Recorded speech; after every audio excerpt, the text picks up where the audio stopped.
지금은 2년 이상의 1,300원대의 고환율. 이것은 인플레이션을 갖다가 유발할 수밖에 없는 상황이에요. 그렇죠. 이것은 2000년대에 들어와서 처음입니다. 이 얼마나 올라가는 것보다 그게 더 중요해요. 그렇게 인플레이션이 유발될 수밖에 없는 상황인데 이렇게 물가 상승이 오래 왔고요. 기준금리가 매우 낮다고 생각해요.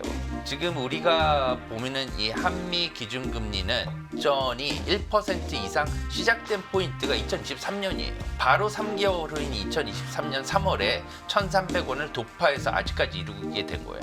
하는 총재께서 앞으로의 내년에 포워드 가이던스를 줬습니다. 시장과 소통하는 의미에서 주는 거는 좋다고 생각해요. 네. 하지만 당시에 이게 환율이 1,472원까지 폭등했습니다. 왜냐하면 이것을 이용하는 거거든요.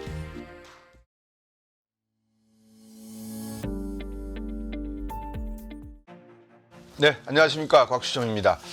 한국 경제가 지금 매우 혼돈 속에 긴 터널을 지나고 있는데 좀처럼 빛이 보이는 기색은 느끼질 못하고 있습니다. 이게 언제까지 가야 되느냐. 그 와중에 한국 경제의 또 두 축이라고 할 수 있겠죠.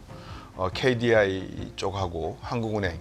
한쪽은 재정정책을 쓰고 한쪽은 통화정책을 쓰는, 뭐 쓴다는 건 아니지만 KDI가 자문을 하는 그런 기관들인데, 이 기관의 수장들의 생각이 또 다른 것 같아요. 한 목소리를 내어도 시원찮을 판에 두 기관의 수장들이 서로 엇박자를 내고 있으니 터널을 지나면서 이 중앙선 분리대를 왔다 갔다 잘못하면 반대편에서 오는 차하고 부딪힐 수도 있겠다는 생각이 듭니다. 근데 그 반대편에서 오는 차는 무지막지한 트럼프라고 하는 트럭을 몰고 있는 차거든요. 한국 경제 도대체 지금 어떤 방향으로 가려고 하는 건지 한번 미주은행의 변정규 전무님과 말씀 나눠보도록 하겠습니다. 안녕하십니까, 전무님. 안녕하세요. 오늘 한번 여쭤볼게요. 왜 이 두 기관들이 싸우고 난리를 벌이고 있습니까? 글쎄요, 견해차는 항상 있을 수 있다고 생각합니다. 이번에 이제 추경 관련해서 또한 금리 인하 관련해서 조금 논점이 다른 것으로 이렇게 언론에서 나타나고 있는데, 그에 대해서 또 재미있게 왜 그런지 좀 한번 보시면서 한번 인연을 해보는 것도 되게 좋은 기회다 이렇게 네. 생각을 하고 있습니다. 예. 아니, 조동철 원장 같은 경우에는 추경에 찬성입니까, 반대입니까? 추경에 반대라고 알고 있습니다. 반대죠. 금리는 올려야 된다는 겁니까, 내려야 된다는 겁니까? 금리는 내려야 된다고 이렇게 듣고 이청용 있어요. 총재는 금리를 올려야 된다는 겁니까, 내려야 된다는 겁니까, 아니면 현상 유지입니까? 그거에 대해서는 금리를 내리는 것은 상황을 보면서 해야 된다 이렇게 얘기를 하는 것으로 네. 알고 있고요. 예. 게다가 추경 관련해서는 바로 추경을 하는 것은 합당할지 모르겠지만 추경에 어느 정도 이제 필요하다 이런 것을 정부에 요청하고 있는 것으로 듣고 있습니다. 원래 한국은행 총재 같으면 재정정책에 대해서는 왈가왈부를 안 하고 그냥 하시는 대로 내버려 두는 게 일반적인 뭐라 그럴까요? 그 모범 답안이잖아요. 맞습니다. 그렇지만 경제가 지금 같은 상황에서는 워낙 많은 분들의 생각이 필요한 때라서 이청용 총재 같은 경우는 왜 추경의 필요성을 말씀을 하시는지 좀 궁금하기도 합니다. 예, 박사님께서 말씀하셨듯이 한국은행은 통화 정책을 책임지고 있고요. 네. 정부 같은 경우에는 재정 정책을 책임지고 있지 않습니까? 그렇죠. 이 두 가지는 이제 경제의 두 축이라고 할 수 있어요. 정책적으로 본다면.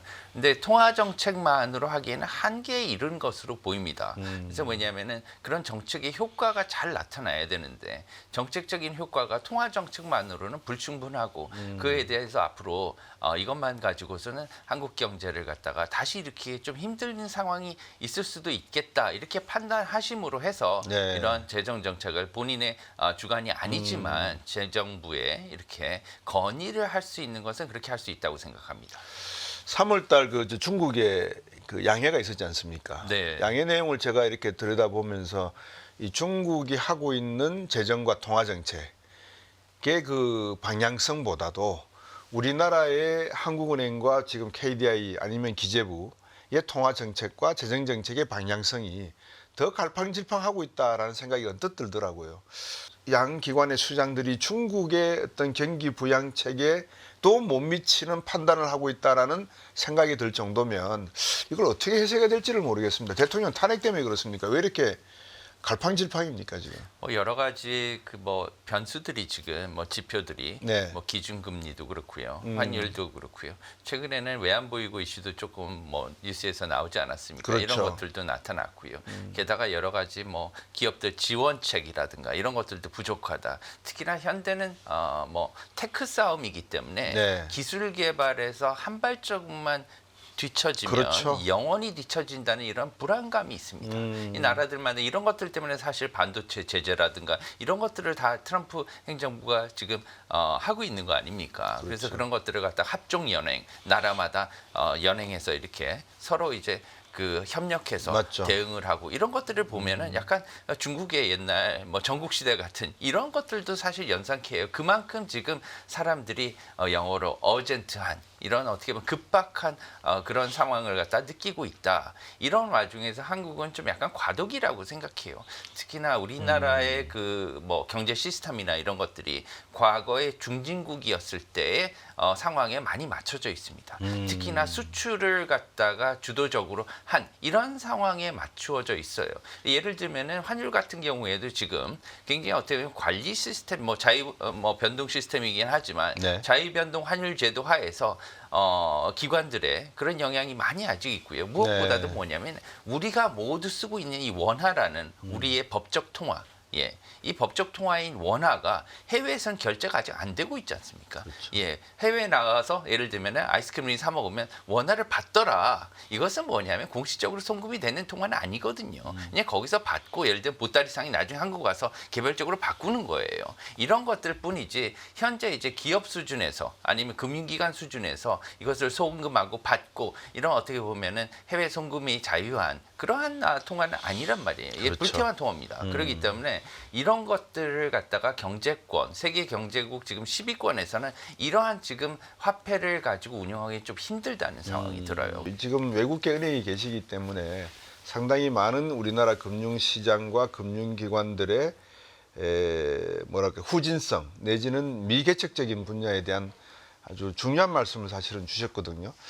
우리 변정규 전무님 같이 직접 외환 딜이라든지 외국계 은행과 국내 은행, 미국계 뭐 일본, 중국계 은행에서 수많은 이 경험을 통해서 다각도로의 아니면 그 전방위적인 동시다발적인 환율 거래라든지 금리, 채권, 주식시장의 변화 이거를 감지해 보지 못한 사람들이 금융시장을 이해하는 것과 직접 현업에서 뛰어본 사람들이 이해하는 것은 다르지 않습니까? 미국 같은 경우에는 골드만삭스에 있었던 사람이고 JP 모간에 있었던 사람이고 다 현업에서 몇 번씩 내공을 쌓았던 분들이 재무장관도 하고 들어오지 않습니까? 근데 우리나라는 그렇지가 않은 것 같은 생각이 들거든요. 물론 이제 그 트럼프 행정부를 본다면 뭐 상무부나 아니면 재무부의 뭐 현업에서 오신 분들이 많이 계시죠. 네. 그런 분들이 이제 기존의 직원들과 이렇게 어울려서 좋은 정책을 많이 이제 그 입안하고 추진하는 것으로 이렇게 알고 있습니다. 그런 부분은 이제 물론 실무가 굉장히 중요하기 때문에 많이 받아들이면 좋겠다 이렇게 생각을 하고요. 우리나라로 본다면 우선 가장 중요한 건 뭐냐면 우리나라의 금융으로 본다면 네. 만약에 예. 이제 금융이 살기 위해서는 사실은 기업들이 중요합니다. 제조업이 중요하죠. 예, 기업들이 중요합니다. 기업들이 있어야지 금융도 있는 거거든요. 이 밸런스가 굉장히 중요하고요. 그렇기 때문에 기업을 갖다가 잘 지원을 하기 위한 어떻게 보면 금융 그리고 또 한 가지는 뭐냐면 금융 산업 자체를 갖다 발전시키기 위한 정책 네. 두 가지를 동시에 지원해야 된다고 생각해요. 예를 들면 우리나라 기업들이 삼성전자나 LG전자 아니 뭐 SK나 이런 초유수의 기업들은 벌써 한국 기업을 넘어서 이제 MNC라고 하죠. 다국적 기업으로 지금 변환이 되고 있습니다. 네. 하지만 본사는 한국에 있기 때문에 지금 한국으로 송금을 갖다가 원하는 그러한 어떻게 보면은 거래처가 있으면 원화로 그냥 받으면은 우리나라 기업들은 편하죠. 그냥 받으면 좋고요. 원화가 나중에 크기 위해서는 특히나 원화의 규모를 거래 규모를 갖다 올리기 위해서는 상당히 도움이 되고 즉각적으로 도움이 되는 그런 방안입니다. 하지만 이렇게 할 수가 없고 항상 달러나 외화로 바꿔가지고 들어와야 돼요. 이것은 왜 그러냐면 한국은행이 막아놨기 때문에 정책적으로. 이것을 갖다가 해결을 할 수 있어야지만 본격적으로 우리나라 금융기관들의 해외 진출도 가능할 거라고 보기 때문에 이런 것들이 모두 연결이 돼 있죠. 이것을 갖다가 우리나라가 뭐 예를 들면 10년 대계, 20년 대계가 있어야 될 것으로 보고요. 한 가지 금융기관들이 뭐 어드밴티지 이점이 있습니다. 뭐냐면 세계 유수의 금융기관들은 자국의 통화가 네. 기축 통화인 경우가 많이 있어요. 뭐냐면은 금융 선진국들은 대부분 뭐 국제적으로 힘께나 쓰는 국가들입니다. 그죠? 예를 들면 미국, 영국, 프랑스, 독일, 예. 일본 이런 국가들은 자국의 통화도 강하단 말이에요. 강한 국가의 통화는 강합니다. 이 통화들을 이용해서 예를 들면 패권을 단행하는 거예요. 우리가 얼마 안 됐지만 코로나19 이후에 미국은 급격한 어떻게 보면 양적 완화를 진행을 했죠. 엄청나게 많이 했어요. 예, 뭐 유럽도 마찬가지고요. 일본도 마찬가지입니다. 일본은 심지어요. ETF에 투자를 해줬어요. ETF는 주식입니다. 네. 그냥 혈액에다가 링겔을 바로 꽂아줬다고 해도 과언이 아니에요. 그렇죠. 예, 네. 이 정도로 해줬는데 우리나라는 뭐 해줬냐 이거죠. 우리나라 기업들과 금융시장에 뭐를 해줬느냐 우리나라는 이것을 논하고 난 다음 추경을 얘기를 하라 이거죠. 예, 그런 것들이 저는 조금 아쉽다고 생각을 합니다. 우리나라는 돈을 푸는데 이게 다 부동산 시장으로 몰려버렸죠. 예. 영끌로 그냥 땡겨버렸죠. 예, 그리고 또 하나 제가 말씀을 드리고 싶은 건 뭐냐면 우리나라 절대금리 수준과 일본의 절대금리 수준, 미국의 절대금리 수준을 갖다가 바로 비교하기는 어렵다는 거예요. 그렇죠. 특히나 가까운 나라인 일본과 일본도 지금 예를 들면은 아직 뭐 1%가 안 되는데 우리나라 아직 예를 들면은 2%대면은 아주 높은 잖아. 그렇죠. 이렇게 얘기할 수도 네, 있죠. 네. 그렇지만 그렇게 생각해서 안 된다는 거죠. 일본 투자자들의 투자 성향, 우리나라 사람들의 투자 성향은 정말 양극단에 있는 것과 같이 다릅니다. 예, 우리나라 사람들은 1%가 아니라 뭐 3%만 안 돼도 예를 들면 3%도 굉장히 예금 금리가 낮다고 하는 사람들이에요. 네. 2%로 내려가면 이거 예금 왜 못한다. 해요? 이렇게 얘기를 하는 그렇죠. 거죠. 우리나라 사람들이 얼마나 진취적이고 예를 들면 투자 성향이 강하냐면 미국의 국채 있지 않습니까? 네. 이 미국의 국채 장기 국채 그것도 10년, 20년, 30년물의 이 장기 국채를 갖다가 네. 수배 레버리지를 해서 ETF로 투자를 하는 게 우리나라 사람들이 제일 많이 투자하는 겁니다. 얼마 전까지. 네. 그리고 거기에 차지하는 비중이 우리나라 사람들이 가장 높았다고 해요. 이런 것들을 본다면 가장 안전자산인 미국 국채까지도 레버리지를 일으켜서 투자하는 성격의 이것을 원하는 그러한 우리나라 사람들이 저금리 그렇죠. 2%에서 과연 예금이나 아니면 안전자산으로 회귀할까 이 말입니다. 당연히 부동산으로 갈 수 있는 건 예견할 수 있었던 문제예요.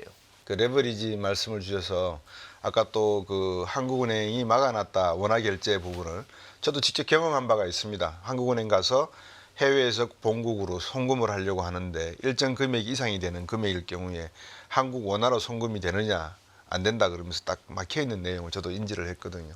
한국은행이 우리는 금리만 다루는 물가 조정과 실업률 문제만 다루는 곳으로 알고 있는데 사실 방금 말씀 주신 것처럼 우리나라 금융시장의 선진화에 있어서 중요한 외환거래상에서의 우리나라 원화 결제 기능 이 부분의 내용을 한국은행 총재 이창용 총재가 지금 금리 가지고 이야기할 게 아니라 그런 부분도 좀 더 이렇게 전격적으로 다루고 토론화 시켜야 되는 그런 입장은 금융위원분들과 좀 이야기해야 될 부분 아닐까요? 그런 부분? 글쎄요, 그 뭐 한국은행 내부의 문제는 제가 잘 모르겠습니다. 하지만 그 뭐 금리나 환율이나 아니면 여러 가지 거시 변수들은 전부 다 연결돼 있는 것은 뭐 누구나 그럼요. 뭐 공감할 것이기 때문에 이것에 대한 조금 더 그 연구는 이루어져야 될 것으로 보이고요.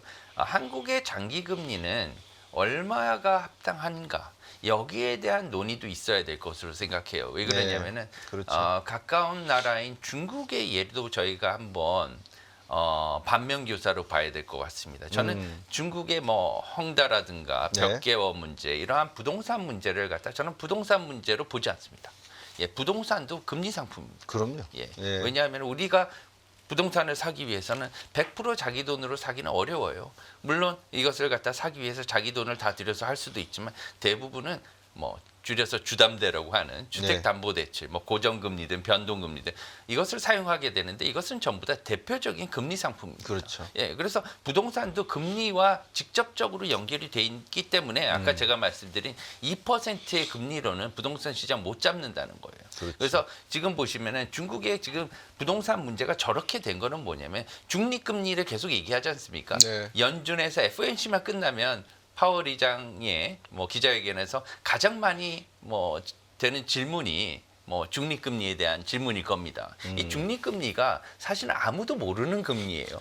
답이 없죠, 사실은. 답이 없고 예. 모든 사람들이 마음에 있는 금리입니다. 쉽게 말씀드려가지고 이제 뭐 빌려주는 사람은 많이 받으면 좋죠. 그리고 빌리는 사람은 싸게 빌리면 좋아요. 네. 그렇지만 이것이 너무 차이가 크면 이루어지지 않을 겁니다. 거래가 그렇죠. 그렇죠. 좀 거래가 이루어지려면 빌려주는 사람 입장에서는 이 금리가 만족하지 못하지만 이 정도면 내가 받을만해.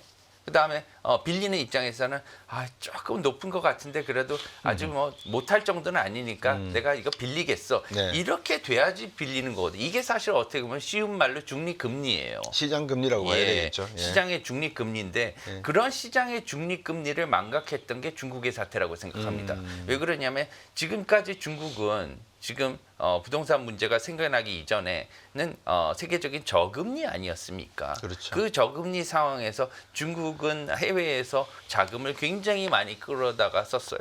이 당시에 중국의 GDP 성장률은 막 두 자릿수를 기록하고 그러지 않았습니까? 그렇죠. 그렇기 때문에 지으면 팔리는 거예요. 그래 지으면 팔리는데 지으면 팔린다는 것은 계속해서 올라가는 거거든요. 집이. 왜냐하면 새로운 집들이 없었는데 있으니까 계속해서 상해나 아니면 항저우나 북경의 집들이 계속 올라가는 거예요. 그러니까 무조건 돈을 빌려서 이것을 나중에 갚으면 나중에 중간에서 시세 차익을 올릴 수 있다는 생각이 있었던 거예요. 그래서 이렇게 많이 짓게 되고 돈을 갖다 많이 해외에서 빌려와서 이것을 갖다가 게 되는데 금리가 이제 높아지니까 그 다음부터 문제가 생기는 거죠. 이 중립금리가 바뀐 겁니다. 예, 그래서 중립금리를 갖다가 중립금리 수준보다 기준금리를 매우 낮게 갖고 간 어떻게 보면 패착이 중국의 부동산 문제의 시발점이라고 생각할 수 있는 거예요. 그래서 우리나라도 이것을 갖다 반면교사로 봤을 때 우리나라의 지금 중립금리는 적당한가를 보고 장기적으로 그것들을 보고요. 우리나라의 기준금리 정책을 시행하면 좋겠다. 저 제 말씀을 이렇게 전해드립니다. 그 중립금리의 개념이 환율로 연결이 된 부분이 존재하는데 이거를 사람들이 다 놓친다. 이게 마치 끊어져 있는 것처럼 생각을 하는데 금리와 환율은 이렇게 이어져 있기 때문에 우회적으로 직간접적으로 금리가 오르면 환율이 올라가는 게 당연하다. 이제 그렇게 보는 게 경제학에서 기본 원칙인데 지금 우리나라 금리가 2.75 정도 된다면 환율은 한 1270원에서 1350원 사이에 왔다 갔다 하는 게 제가 볼 때는 합당한 것 같아요. 합리적일 것 같아요. 근데 1460원 아직도 지금 그렇단 말입니다. 1440원. 왜 이렇게 환율은 높은 겁니까 그러면? 이게 그 모든 것을 이제 그 그래프만 보면은 뭐 해답이 나온다고 생각합니다. 이제 이런 지표들 저희가 달러 원 환율, 그다음에 우리나라의 기준금리, 그리고 우리나라의 기준금리는 항상 달러와 연결해서 볼 수밖에 없는 상황이죠. 예. 왜 그러냐면 세계 기축통화는 달러고요. 예. 모든 외국계 기관들과 그다음에 해외의 자본은 달러를 중심으로 거래가 되고 있기 때문입니다. 그러면 달러 원 환율을 보자 이거예요. 달러 원 환율을 보면 지금 2023년 3월부터 시작해서 1,300원대의 고환율이 2년 이상 유지되고 있습니다. 그렇죠. 이것은 2000년대에 들어와서 이렇게 오랫동안 처음이죠. 예, 처음입니다. 한 번, 두 번 이렇게 1,300원 이상, 1,400원 이상 올라간 적은 있어도 대체로 몇 개월 이상 지속이 되지 않았어요. 일시적인 상황으로 치부가 되고 내려왔단 말입니다. 네. 대부분 어떻게 보면은 뭐 통화수합, 미국 한미 간 통화수합을 통해서 내려오긴 했지만 그래도 얼마 기간이 짧았어요. 이 기간이 중요합니다. 제가 볼 때는 네. 이 기간이 이 얼마나 올라가는 것보다 그게 더 중요해요. 물론 네. 1,500원 이상 올라간 적도 있었지만 짧게 있었거든요. 근데 지금은 2년 이상의 1,300원대의 고환율. 이것은 인플레이션을 갖다가 유발할 수밖에 없는 상황이에요. 그렇게 인플레이션이 유발될 수밖에 없는 상황인데 지금 우리나라 기관들과 투자자들 그다음에 일반 시민들까지도 이제는 이 물가에 대해서 잘 알고 있단 말이에요. 네. 그리고 예전에도 이런 경우들이 있었기 때문에 네. 현금의 가치가 많이 떨어진다는 걸 직감적으로 뭐 예를 들어 이론적으로는 몰라도 어떠한 결과를 가져올지는 잘 알아요. 그쵸. 그렇기 때문에 금리가 자기가 자신이 감내할 수준만 되면 그래도 똘똘한 한 채, 하나의 부동산 이것을 내가 갖고 싶다. 이것을 갖다 돌을 던질 수가 있습니까? 그렇잖아요. 그쵸. 모든 사람들은 자기 것을 갖고 싶어 해요. 자기 집 한 채를 갖고 싶은 거에 대해서 이것을 갖다 정부가 풀어주지는 못할 망정 여기에 대해서 돌을 던져서는 안 된다고 생각해요. 그리고 돌을 던지는 것을 예를 들면은 차치하고 만약에 우리나라 개인들이 여기에 대해서 자기가 못 샀을 때 그리고 여기에서 내가 상대적으로 박탈감을 느꼈을 때 이것을 다 풀어줘야 되는데 풀어줄 수 있는 상황이 안 되면 안 된다는 거예요. 그건 뭐냐면 앞으로 물가 상승이 엄청나게 더 일어나서 상대적인 박탈감을 이분들이 못 산 분들이 대출을 못 익혀서 못 산 분들이 박탈감을 받을 수 있는 그런 상황에 이르면 안 된다. 저는 이렇게 생각하는 겁니다. 하지만 그럴 가능성이 매우 높다고 저는 봐요. 네. 예, 왜 그러냐면 지금 이렇게 물가 상승이 오래 왔고요. 기준금리가 매우 낮다고 생각해요. 예, 특히나 지금 우리가 보면은 이 한미 기준금리는 서로 수준이 역전이 돼 있는 상태입니다. 역전의 폭도 굉장히 문제입니다. 지금 이제 본다면 175bp, 1.75% 포인트 차이가 나요. 그렇죠. 예, 지금은 미국의 기준금리가 아직도 4.5%로 굉장히 높은 상황이기 때문에 우리나라 기준금리를 또 내렸지 않습니까? 이런 거기 때문에 지금 예를 들면 정확하게 우리나라 기준금리 역전이 1% 이상 시작된 포인트가 2023년이에요. 그때부터 시작해서 1% 이상 기준금리가 역전이 된 다음부터 시작해서 우리나라의 달러원 환율이 바로 3개월 후인 2023년 3월에 1,300원을 돌파해서 아직까지 이루게 된 거예요. 하나 또 보실까요? 작년 12월입니다. 25일 날 하는 총재께서 앞으로의 내년에 포워드 가이던스를 줬습니다. 포워드 가이던스가 되게 좋은 의미로 주셨어요. 학자 출신이시기 네, 때문에. 네. 왜냐하면 이것을 드리는 거는 왜냐하면 시장과 소통하는 의미에서 주는 거는 좋다고 생각해요. 네. 하지만 당시에 이게 환율이 1,472원까지 폭등했습니다. 왜냐하면 이것을 이용하는 거거든요. 왜냐하면 앞으로 기준금리를 내릴 것이라고 생각하니까 이게 더 어떻게 보면 환율 변동성을 촉발한 그런 계기가 되는 거거든요. 그래서 최근에는 이런 것들을 좀 염두에 둬야 되지 않느냐. 금리, 그다음에 한미 기준금리 역전폭 이런 것들은 지금 여러 가지 문제점을 일으키는데 첫 번째는 이제 환율의 변동폭에 문제를 두고요. 두 번째는 뭐냐면 이런 것들이 우리나라 그 주식시장 투자자들한테 여러 가지 불신을 주게 됩니다. 왜 그러냐면 외국인 투자자들이 투자를 안 하게 돼요. 왜냐하면 환율이 올라가게 되면 외국인 투자자들은 환손실이 나게 되겠죠. 그렇게 되면 달러 갖고 있었으면 내가 좋았는데 달러가 오히려 강해졌는데 원화는 약해졌는데 원화에 투자한 셈이 됐잖아요. 코스피에 투자하면. 그렇기 때문에 계속해서 팔고 나가는 거예요. 이 두 번째. 세 번째는 뭐냐면은 이렇게 되면은 앞으로 이제 그 기존에 투자하려는 사람들도 줄어들게 되는 거죠. 그래서 서학개미가 늘어나는 거예요. 그런 것들로 인해서 우리나라의 자본 유출이 계속 많아지는 그런 문제점이 생긴다. 그렇기 때문에 투자를 갖다가 투자의 관점에서 앞으로는 봐달라는 거예요. 뭐냐면 우리나라 그 무역공사도 2000년대 이후에 무역투자공사로 이름을 바꿨습니다. 코트라가 바뀌었군요. 예. 그것은 뭐냐면 투자가 그만큼 중요한 거예요. 앞으로는 투자의 관점에서 적정 투자 금리 수준을 갖다가 유지해야만 외국인이 들어올 거예요. 왜냐하면 항상 주식이나 채권을 사가지고 있는 건 아니거든요. 금리나 아니면은 주식시장의 변동기에는 이것을 갖다가 에셋 앨로케이션을 새로 해야 됩니다. 리밸런싱을 해야 되는 거죠. 리밸런싱 기간에는 가급적이면 금리가 높은 자산에 넣어놔야 되는 거예요. 단기 기간 동안. 그게 RP든 뭐든 네. 예금이든. 그래서 그런 것들에 따라서 금리가 2% 초반대로 매우 낮아지게 되면 여러 가지 문제점을 유발할 수가 있다는 거예요. 지금 이제 주신 말씀들을 정리를 한번 해드리면 이 우리나라의 환율 정책이라고 하는 것이 2023년 3월 이후부터 1,300원대를 찍고 난 다음에 아직까지 내려올 기미도 없고 앞으로도 더 내려올 가능성도 없다라고 하는 게 2.75%라고 하는 우리나라의 기준금리가 아까 포워드 가이던스를 우리 이창용 총재께서 친절하게 시장에 제시를 했다는 말은 거꾸로 말하면 외국인들에게 우리 금고 열쇠 패스워드 중에 4자리로 되어 있는데 3자리를 알려 준 거나 마찬가지다 이렇게 이해하시면 될 것 같아요. 그만큼 나이브하고 영어로 표현해서 죄송합니다만 순진하고 보나파이드한 정책을 한국은행이 썼다. 이거는 뭐 경제학적으로 말하면 아주 오소독스한 겁니다. 교과서적이고 바람직한 거고 시장은 불확실한 거를 싫어하니까 하은은 총재께서 우리나라의 금리 정책은 이렇게 갈 것이다 라고 이렇게 말씀을 주신 거는 참 고마운 일이나 우리 변정규 전무도 그랬을 것이고 저 또한 그랬을 것이고 미국이 연준이 금리를 내려도 내리지 말아야 된다라고 아마 말씀을 하셨을 거예요. 저도 아마 그렇게 이야기했습니다. 그러면 자영업자나 소상공인들은 어떡하느냐. 돈 풀어라 그랬습니다. 그래서 재정정책을 써라. 재정정책을 50조 뭐 1인당 25만 원 이런 식의 재정정책은 지양을 하되 제대로 200조 300조 풀어버려라. 그냥 우리도 확 풀어버려서 시장이 깜짝 놀랄 만큼 그런 정책을 써야 된다. 이제 이 점에서 한번 여쭤봐야 될 게 뭐냐면 이제 이거죠. 1995년 일본의 부동산 버블의 붕괴 시점에서 우리나라 주식시장과 우리나라의 금리 또 일본의 주식시장과 일본의 금리의 변화 이게 어떤 파급 왜냐 그러면 우리가 일본을 따라간다는 이야기를 많이 하거든요.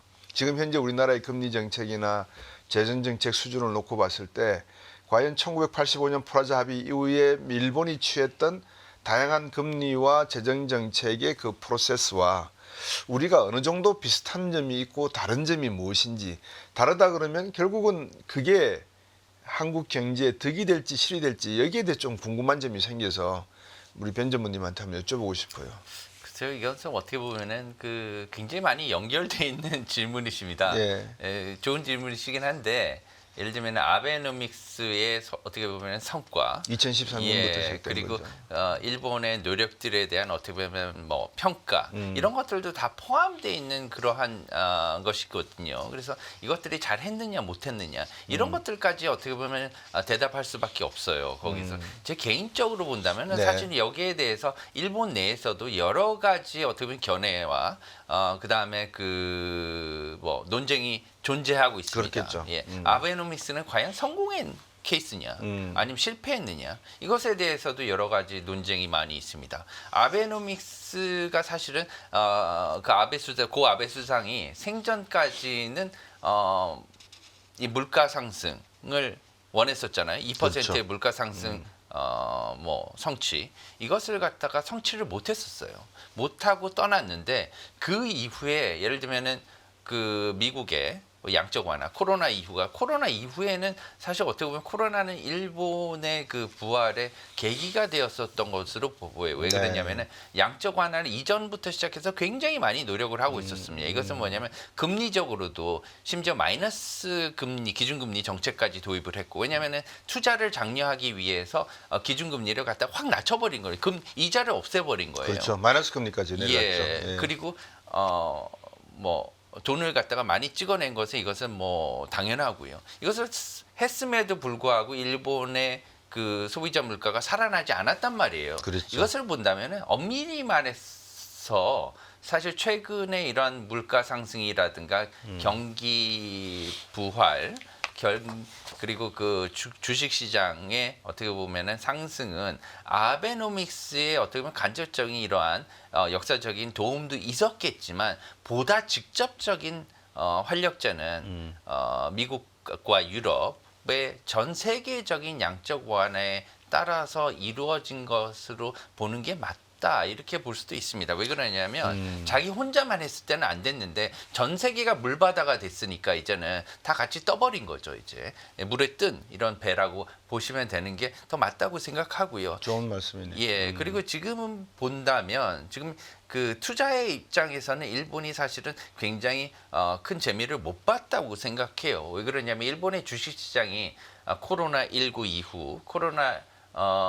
이후에 지금은 뭐 어느 정도 워렌 버핏이 상사 주식을 사면서 많이 올라오기도 했지만 많이 올라왔죠. 2008년 리만 사태 이후에는 굉장히 많이 떨어져서 최고치의 5분의 1까지도 내려간 적이 있습니다. 네. 그 정도로 일본의 니케이 하락이 심했어요. 그것을 또 우리나라는 봐야 될 겁니다. 왜 그러냐면 남의 좋은 점도 보고요. 나쁜 점도 보고. 왜냐하면 이 부침이 엔화만큼 심했던 이런 통화와 시장이 없습니다. 없죠. 예, 예. 이 부침을 우리는 반면교사로 봐야 된다는 거예요. 왜냐하면은 가장 현명한 사람은 남이 잘된 거와 못된 것을 간접 경험을 통해서 나한테 배우는 게 가장 현명한 사람이라고 하더라고요. 그럼요. 그것을 내가 몸으로 직접 다 겪게 되면은 굉장히 우리 가족이죠. 가족이면 국민들 아닙니까? 국민들이 힘들어지는 거죠. 그렇기 때문에 일본의 어떻게 보면 공과 과 어려운 점을 봤다면 일본의 마이너스 금리는 따라하지 않는 게 좋겠다. 이러한 저는 견해를 갖고 있습니다. 특히나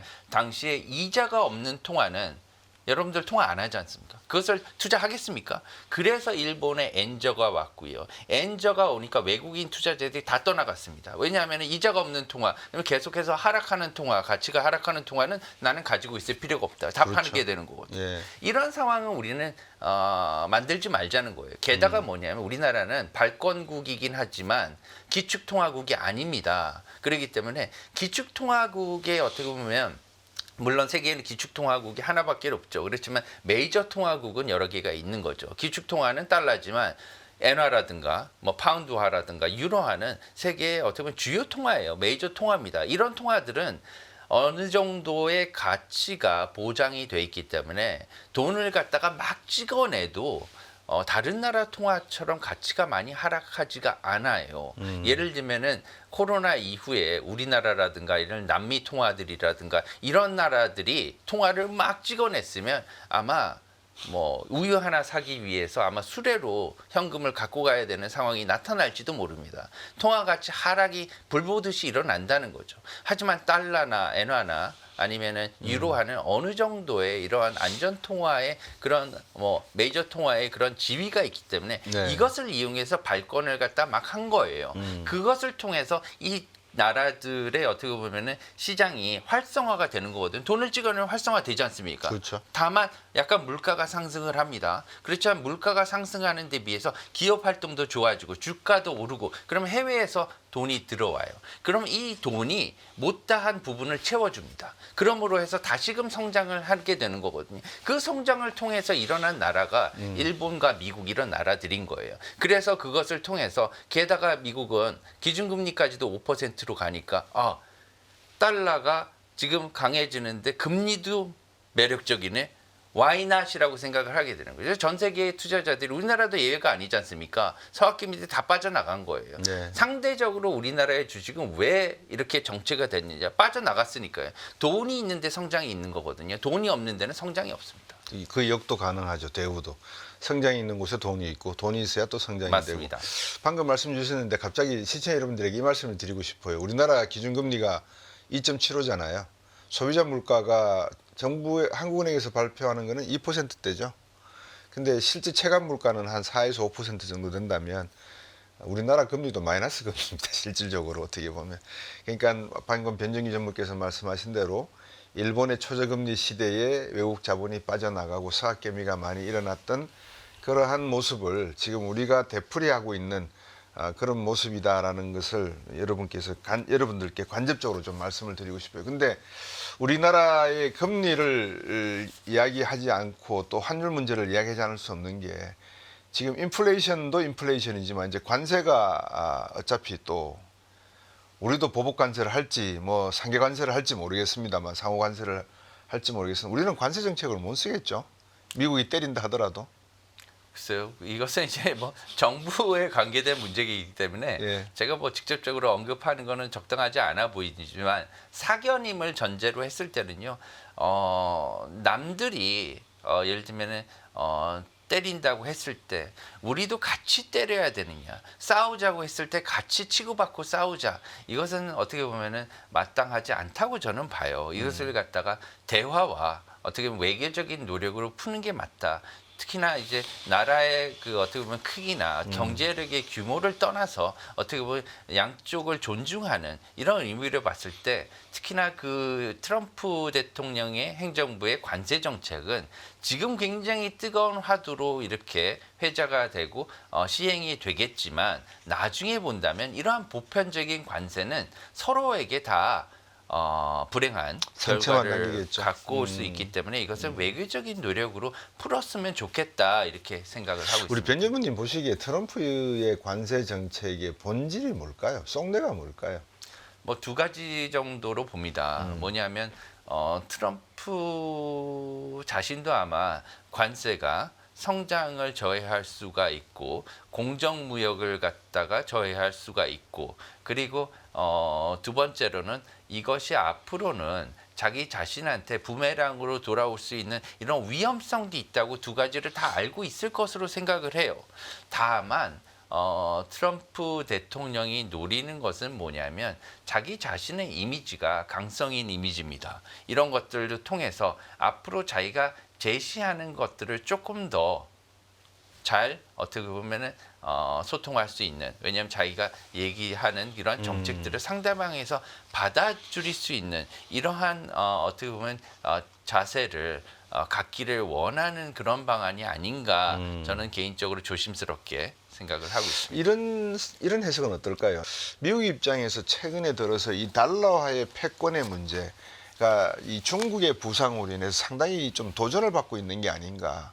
그래서 브릭스도 이런 왈가왈부가를 좀 하고 있고, 러시아도 그렇고 중국도 그렇고 좀 낌새가 심상치 않은 것 같고, 트럼프가 관세 이야기를 하지만 그 관세의 본질적인 뜻 플러스 암호화폐 이야기도 가끔 가다가 이렇게 한 번씩 찔러 넣는 것을 보면, 이 2050년 중국 꿈이 실현된다라고 하는 2050년 즈음에 달러 패권에 대한 위상 문제에 대한 하나의 사전적인 뭐라 그럴까요? 방어, 전략, 전술 측면으로 이해할 수는 없을까, 이 생각도 한번 해봤거든요. 그 부분은 어떻게 보세요? 그런 측면도 굉장히 설득력이 있다고는 봅니다. 최근에 그 스콧 베센트 재무장관도 해당 내용을 얘기를 하긴 했어요. 얘기를 한 부분은 뭐냐면 달러의 패권을, 예를 들면은 기축통화로서의 달러를 계속해서 갖고 가고 싶다는 거거든요. 그렇죠. 예, 그것을 갖다가 재차 강조를 했습니다. 그래서 강한 달러, 스트롱 달러를 갖다가 원한다. 이 말은 뭐냐면은 통화 가치가 어떻게 보면은 하락하는 것을 갖다가 방지하겠다는 게 아니라, 네. 세계적으로 현재 달러가 갖고 있는 이 기축 통화로서의 위상을 계속 갖고 가고 싶다는 거겠죠. 그렇겠죠. 왜 그러냐면은 달러는 현재 그 세계적인 무역과 네. 그다음에 투자 그리고 전략적인 부분이 있습니다. 아까 말씀하신 부분과 같이 여러 가지 뭐 석유라든가 아니면 여러 가지 원자재의 기축 통화로 네. 뭐 사용을 되고 있어요. 모든 이제 원자재나 원유나 이런 것들을 사고 팔기 위해서는 달러가 필요합니다. 또한 최근에 본다면 여러 가지 그 이종 통화라고 하죠. 우리가 이제 원화를 팔고 예를 들면 유로화를 사고 싶어요. 아니면 네. 원화를 팔고 엔화를 사고 싶어요. 그래도 바로 엔화를 사거나 아니면 유로화를 못 삽니다. 현재 우리나라에서. 왜 그러냐면 직거래 시장이 없어요. 그만큼 유동성이 없기 때문에 전부 다 한번 이제 그 달러를 거쳐가야 되는 거죠. 이것들 때문에 그만큼 달러의 사용량이 전 세계적으로 너무너무 많게 되는 거죠. 이것이 어떻게 보면 미국의 가장 큰 어떻게 보면 강점이라고 보고요. 실제적으로 미국의 가장 뭐 예를 들면은 그 중요한 수출품은 뭐 아이폰도 아니고요. 테슬라도 아니고 저는 이게 달러라고 그렇죠. 봅니다. 네. 달러라고 말씀 주셨지만 이제 신세 여러분에게 조금 더 부연 설명해 드리면, 1달러짜리 지폐를 찍어내는 인쇄 비용이나 100달러짜리를 찍어내는 인쇄 비용이나 비슷합니다. 원가는. 가만 1센트라고 가정을 해보세요. 그러면은 100불짜리를 찍어내면 부가가치가 얼마 만들어지냐면 99달러, 99센트가 만들어집니다. 그런 달러를 왜 미국이 놓치고 싶겠습니까? 상당한 애착감이 있을 겁니다. 어쨌든 지금 세계는 바야흐로 이제 금리와 환율이라는 두 개의 축을 가지고 움직이고 있는 금융시장에서 중요한 하나의 툴이 되고 있는데, 앞에서 우리 변정기 전문한테 여쭤봤던 재정정책과 통화정책의 한국은행과 KDI 조동철 원장의 좀 엇박자, 이 모습은 하나의 목적은 있는 것 같아요. 대한민국 경제를 조금 더 부양을 시켜야 되겠다. 경기 부양의 목적을 놓고 한쪽 기관 수장은 금리를 낮추지는 지금 못하지만 현 수준을 보면서 미 연준의 움직임을 좀 예의주시하는 게 낫겠다라는 입장으로 약간 좀 튜닝을 하는 것 같고, 좀 약간 엇박자 같아요. 그 부분은. 그죠? 예, 언론에서 이렇게 KDI와 그 BOK, 한국은행의 어떻게 보면은 추경은 어떻게 보면은 재정 정책이죠. 그렇죠. 재정 정책을 하느냐 마느냐, 예, 이것을 경기 부양을 해야 되느냐에 대한 어떻게 보면은 견해 차이. 또한 금리 정책은 어떻게 보면 통화 정책이죠.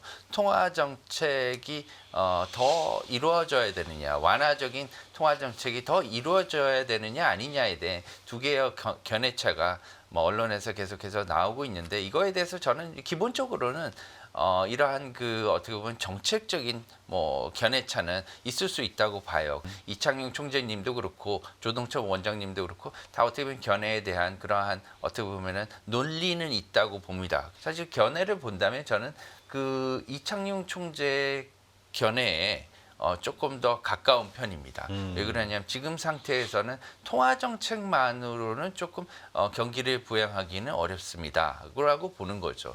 이제 우리도 이제 본다면 이러한 어떻게 보면은 재정 정책이라는 정책이 가장 크게 부각되었을 경우에는 미국의 어떻게 보면은 그 대공황이었죠. 우리는 그렇게 심각한 상태는 아니지만 그 대공황 상태에서 뉴딜이라는 어떻게 보면은 후보땜이라든가 이런 여러 가지 정부 정책이나 시책들을 갖다가 만들어내므로 해서 네. 경기를 부양하는 것들이 통화 정책을 갖다가 도와줄 수 있다. 그래서 효과를 더 증대될 수 있다 이런 거거든요. 예를 들면 우리가 햄버거를 먹을 때도 햄버거만 먹을 때는 그만큼 효용이 크지는 않습니다. 햄버거와 콜라나 오렌지 주스를 같이 먹으면 1+1이 2가 아니라 3이 4 이상 될 수가 있는 거거든요. 효용이. 그렇기 때문에 그런 것들을 원하는 거죠. 그런 것들을 원하신다고 저는 생각을 해요. 네. 그런 측면에서 본다면은 특히나 우리나라는 양적 완화를 갖다가 금리 쪽으로 통화 정책 쪽으로 본다면 금리 인하를 통해서 지금 많은 부분을 해결을 하고 있는 상황이긴 하지만, 금리를 제가 아까 말씀드렸다시피 투자를 생각한다면 금리를 또 외국인들의 투자 이런 것들을 생각하고 우리나라 사람들의 그 금리에 대한 중립금리에 대한 견해도 반영이 돼야 된다고 생각합니다. 2% 중반 이하로 내려가는 이러한 중립금리는 굉장히 많은 부작용을 가져올 수가 있다고 생각해요. 이것이 바로 기업들의 조달금리 인하로 가지 않고 이것이 전부 다 예를 들면은 인플레이션을 우려하는 사람들의 네. 대체 투자, 뭐 직접적으로 말하면 부동산 이런 쪽으로 어떻게 가서 부작용을 낳을 수 있는 가능성이 커진다고 생각도 하고요. 두 번째로 말한다면은 지금 우리나라는 경기 부양을 위해서 재정 정책을 많이 쓰지 않은 편입니다. 네.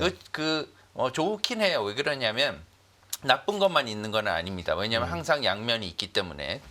그래서 우리나라의 그 재정 건전성은 상당히 좋은 편이에요. 하지만 재정 건전성을 유지하는 것도 좋지만 아픈 환자를 지금 아프거든요. 아픈 환자를 위해서 일으켜 세우는 것도 중요하다. 그렇기 위해서는 예를 들면 재정 정책도 쓸 때는 써야 되는 거고요. 그래서 추경도 할 때는 해야 되는 거고. 지금 우리나라 주식시장에 외국인들이 사라졌어요. 네. 단언하건대. 그러면은 이런 외국인들을 다시 불러 모아야 되는 거거든요. 네. 불러 모아야 하기 위해서는 일본과 같은 경우에도 몇 년 전에 뭐 워렌 버핏이 일본 상사 주식을 사면서 어떻게 보면 그런 흐름이 더 배가가 됐거든요. 강하게. 우리도 이런 어떻게 보면 그런 계기가 있었으면 좋겠다. 우리나라도 어떻게 보면 ETF를 직접적으로 매수해 주지는 못할 망정 어느 정도의 어떻게 보면 지원책은 있어야 되지 않겠느냐. 이런 것들은 반드시 있어야 된다고 생각해요. 네. 어떤 경제에 대한 금융에 대한 활력소를 찾는 게 급선무라고 생각합니다. 네, 말씀 주신 내용에 참 일본하고 독일 이야기들이 늘 이렇게 교차가 되는 부분인데 최근에 이제 미국의 나토 정책이 상당히 방향이 이제 전환될 거를 예측을 하면서 이 독일 같은 경우에는 이 국방 예산에 돈을 많이 쓰겠다라고 하는 새로운 선출된 총리 쪽에서 아마 이야기가 나오는 것 같아요. 그러다 보니까 방금 말씀 주신 대로 정부에서 무한한 재정 규모가 지금 GDP 한 63% 정도 되는데 독일도 상당히 건전하더라고요 보니까. 이걸 좀 더 추경을 해서 아니면 재정을 확대해서 방위비 쪽으로 부담을 늘리겠다라고 하니까 독일 주식이 지금 방 다 떠버리는 거예요. 그러니까 어떤 면에서 보면은 독일 같은 정도가 되면은 모르겠는데 한국이 또 만약에 그렇게 한다 그러면 이 돈들이 어떻게 흘러들 것이냐.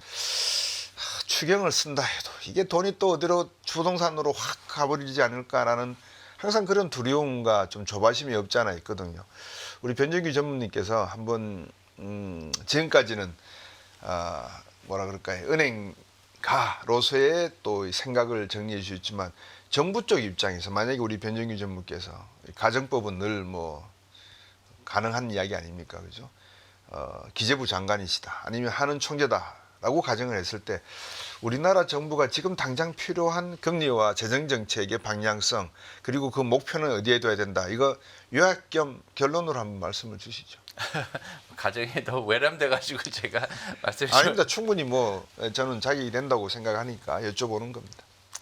예를 들면은 그냥 뭐 작은 견해를 말씀을 드린다면 지금은 그 일단은 자본을 갖다가 한국에 붙잡아 두고 나가는 돈을 갖다가 붙잡는 게 우선 첫 번째라고 생각해요. 네.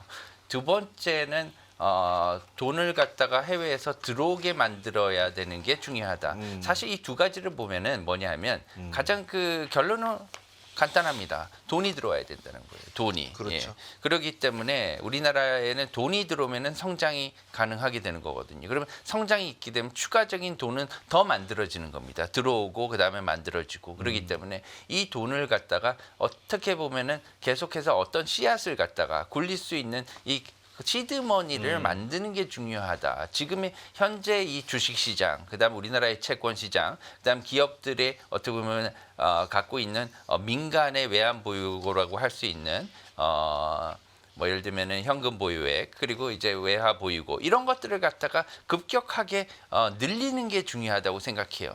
이제 왜냐하면은 우리나라가 뭐 그 부유하게 되려면 돈이 많아야 되지 않겠습니까? 그럼요. 돈이 많으려면은 이 사람한테 투자를 많이 해야 되는 거예요. 예, 이 기업한테 투자를 많이 해야 되는 거예요. 이 나라한테 투자를 많이 해서 돈이 많이 들어와야 되는 겁니다. 돈이 많이 들어오면 집이 부자가 되지 않습니까? 나라도 똑같다고 생각해요. 그러기 위해서는 어느 정도 확실한 정책이 필요하다는 거예요. 그러기에 대해서는 지금 나가는 돈을 갖다 붙잡기 위해서는 어느 정도의 금리가 적정하냐 이거 필요하고 네. 그에 대해서 재정 정책을 갖다가 어떻게 쓰면 돈을 갖다가 해외에서 투자하도록 만들 수가 있겠느냐 이것을 고민하면 될 것 같아요. 그 두 네. 가지를 고민하면 모든 문제가 해결이 될 것으로 생각합니다. 그 문제에 우리가 갖고 있는 1,900조의 가계부채와 2,700조의 기업부채 그리고 한 1,800조가 넘는 정부 부채 큰 문제가 안 될까요? 어떻게 보십니까? 지금은 이제 그 우리나라의 정부 부채 수준은 그렇게 높은 편은 아닙니다. 다행입니다. 이것은 왜 그러냐면 우리나라가 그 동안에 뭐 부채를 찍어내는데 굉장히 어떻게 보면 인색했고 그것들을 잘 컨트롤했다고 또 볼 수가 있는 거죠. 네. 다만 가계 부채 수준이 매우 높고요. 그다음에 정부 부채 수준도 최근 들어서는 한 10년 동안 10년 전까지만 해도 굉장히 어떻게 보면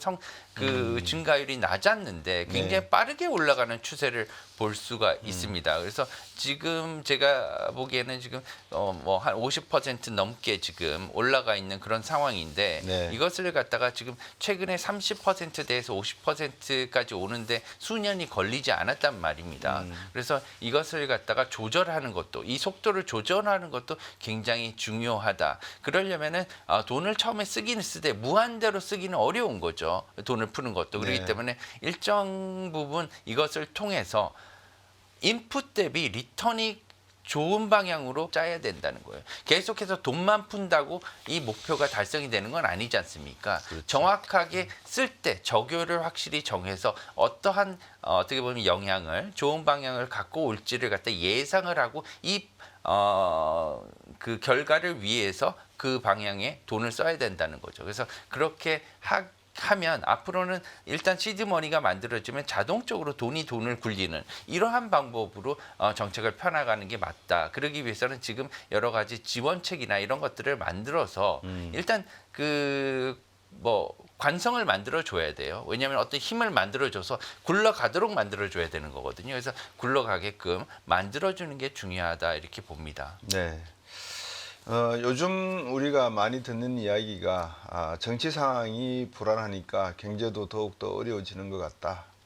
이러다가 한국 경제가 또 다른 IMF 금융위기와 같은 외환위기가 오는 것이 아닌가. 우리가 지금 한국 경제는 방금 변준규 전무께서 말씀해 주신 대로 작은 눈덩이를 이렇게 뭉칠 수 있는 그 능력이 필요한 게 아닌가. 이게 상당히 어려운 것 같지도 않은데 쉽게 만들어지지도 않는 것 같습니다. 왜냐고 생각을 해보니까 우리나라의 금융산업의 역사가 상당히 그렇게 지난한 역사 속에서 제조업보다는 좀 많이 뒤처져 있는 그런 상황인 것 같습니다. 그렇지만 이제는 이 금융이라고 하는 것이 제조업을 뒷받침하지 않고서는 한 국가 경제는 성장을 할 수 없다는 것은 자명해지는 그런 상황입니다. 그만큼 우리 경제가 성장을 했기 때문에 이야기를 드릴 수 있는 말씀입니다. 우리가 지금 신흥국 경제면은 금융산업 이야기할 필요가 없습니다. 국가가 알아서 관치금융하는 게 최고입니다. 중국처럼. 그런 점에서 우리 한국 경제는 위기라기보다는 기회라는 측면에서 금융산업 쪽에서는 분명히 있는 것입니다. 문제는 지속 성장이 가능한 그 무엇을 관성을 어떻게 무엇을 통해서 어떤 프로세스로 만들어 주느냐 그리고 그 목표된 방향으로 제대로 가고 있는지를 관리하고 감독하는 기능이 제대로 작동하고 있는가 이것만 제대로 우리가 해준다면 한국의 제조업 성장과 금융산업은 또 다른 제2의 부활과 이 도약을 약속할 수 있는 그런 기회의 땅이 되지 않을까 생각해 봤습니다. 오늘 금융정책과 또 재정정책에 대해서 시청자 여러분들께 솔직하고 또 나름대로 이 직관적이면서 많은 현장의 이야기를 솔직하게 말씀해 주신 변규 전무님께 감사드립니다. 고맙습니다. 감사합니다.